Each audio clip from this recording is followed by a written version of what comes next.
and that would provide an environment where free market can flourish, and that protects life, liberty, and the pursuit of happiness. That, to me, is the purpose of government. We've stepped way, way beyond that. I will go to Congress, and I agree with, let me step back too to say, the Republicans, since they took office in 1994, at some point we lost our soul. We lost our fiscal discipline. We lost that real one-on-one belief in the Constitution of the United States and nothing else. That's the document, written, standard, what it believes, what we believe in. We've infringed on our right to speech. We've infringed on our right to own weapons, of which I am a strong Second Amendment supporter.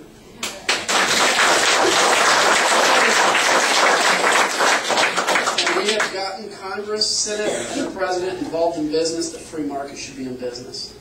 We own GM.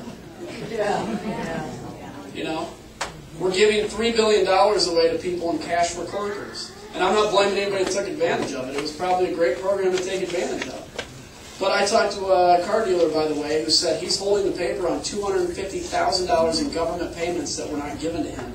And now they're having the audacity to reject his application. Now, basically, if you went in to get this car, the car dealer ate $4,500 in expectation of being reimbursed by the government. They're not getting reimbursed. And the government's now coming back and saying, you see this T in Torino? You didn't cross it, so you're out. Or you got to reapply. They're angry. And we want to do a $1.5 billion healthcare program.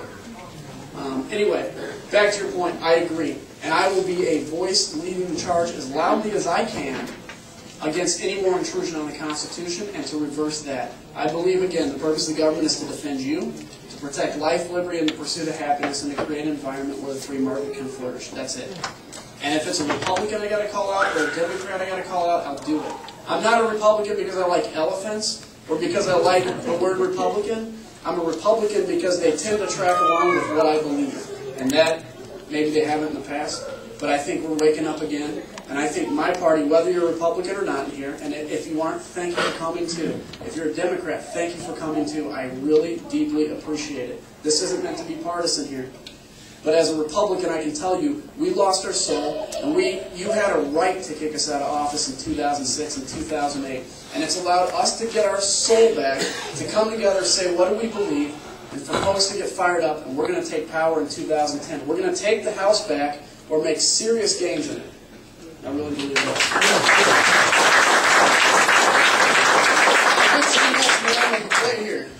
First of all, I want to thank you for your values and being open enough to know that our country was built on God we trust. We fought for it.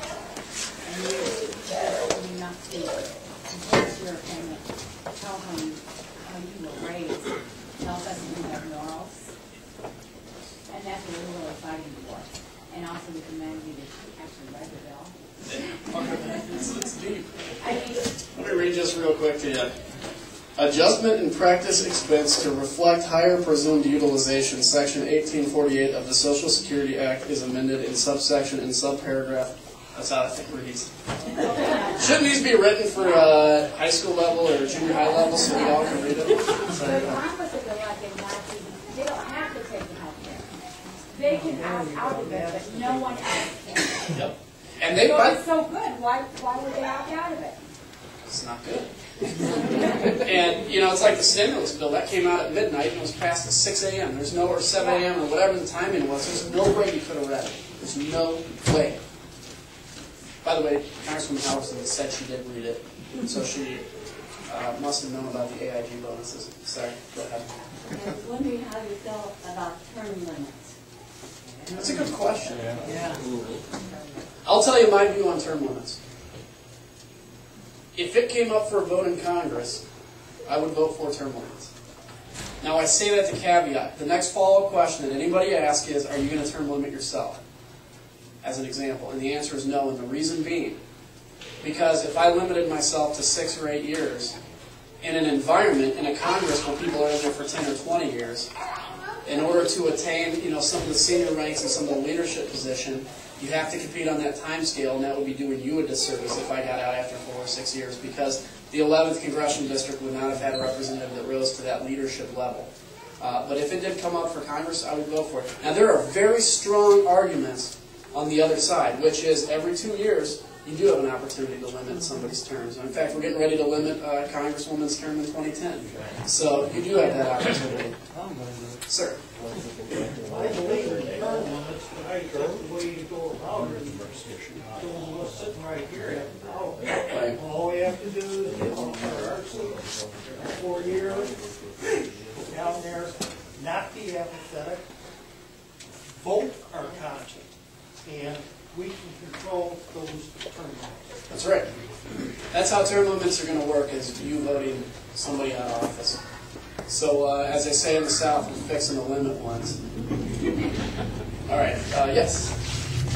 Recently, Ms. Palin spoke in the news about a death panel. I understand that to be like a specific group of people that are going to determine what services are going to be rendered to us and whatnot. I'd like you to comment on that. And also, is it true that in there is a way of private plans like union insurance and other insurance plans will be dictated as to what they can and cannot cover? Great question. Did everybody hear the question? Do I need to remind me if I repeat a question, you don't know what they said, because that's not my intention. To answer your question, first off about the death panel, I'll hit the second one first. It was private insurance. Repeat it one more time so I want to make sure. Will private plans like union insurance be dictated to as to what they can and cannot cover? Yeah, there is in this bill, it talks about the fact that you can keep your private plan. Repeat, please. Okay, the second question is, a private insurance plan, could it be dictated to as to what it will cover? And the answer is yes, according to this bill. In fact, this bill even goes so far as to control the marketing of the private insurance plan, how they can advertise or market a private plan. It doesn't make sense. Oh, by the way, something I forgot. This bill on page, where did I put it? 321 talks about how they can regulate and limit the size of a hospital, and if you want to expand, you have to go through a government approval process to expand. Oh. That's weird. That's just weird. The death panel side, I know a lot of talk's been made about the death panels, and I appreciate that question. I've read that section. I don't actually see the language talking about a death panel. What I do talk about is discussion of end-of-life things, which is very ominous to me. And I don't think the bill, this is my opinion, I don't think the bill was actually written to say that we are going to have death panels. What I can see and what does concern me is that 10 or 15 years down the road, when we talk of euthanasia or the talk of allowing people to, kind of wean off end-of-life services, it definitely can be interpreted and read into the language. So I'm very concerned. I don't think, again, this doesn't specifically talk about death panels, but I think the language is very much open-ended enough to allow for that to happen, and that's my concern. Does that answer your... Sort of? All right. Please. Yes, sir. If this bill were passed, is it my understanding that they would have direct deposit from our bank account? Yes. And they would have that as well as our medical history? Yes, that is true. Wonderful. Medical history, I can't 100% say for sure. I assume it is. I think so. I do remember specifically reading the direct deposit. How would they decide my fate if they didn't have my health history? Then that would make sense, and they will. But from a direct deposit thing, yes.